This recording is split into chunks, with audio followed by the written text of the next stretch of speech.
नहीं बचे।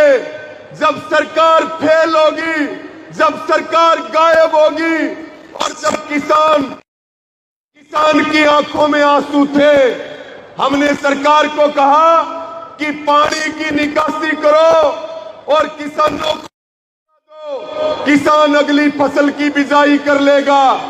केवल खेतों में पानी नहीं भरा, किसानों के मकान बर्बाद हो गए, उनके ट्यूबवेल बर्बाद हो गए, उनके पेड़ पौधे बर्बाद हो गए।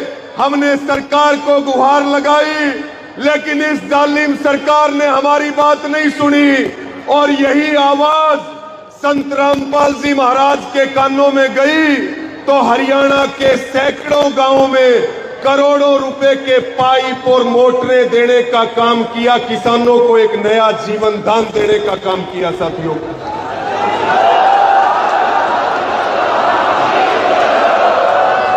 मुझे कुछ भाई बता रहे थे कि पंजाब में बाढ़ आई तो पंजाब में बहुत गांवों को गोद लिया गया और हरियाणा के सैकड़ों गांवों में अगर किसी ने 10 मोटर मांगी, किसी ने 20 मोटर मांगी और जिसने जितना पाइप मांगा। भाई ऐसी सरकार देखी है क्या कभी? आप रात को काम बताओ और सुबह काम शुरू हो जाए।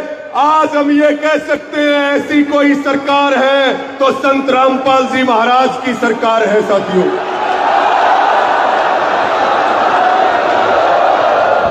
मैं हरियाणा की समस्त किसान बिरादरी की ओर से, आप सबकी ओर से इस मंच पर खड़े होकर के और संत रामपाल जी महाराज ने जो काम किया है, किसानों के लिए जो सेवा का काम किया है, मैं उनके चरणों में बारंबार प्रणाम करता हूं, मैं उनके चरणों में नमन करता हूं। साथियों, एक बात मैं आपको और कहूंगा, आप सोचिए कि रामपाल महाराज जेल में हैं।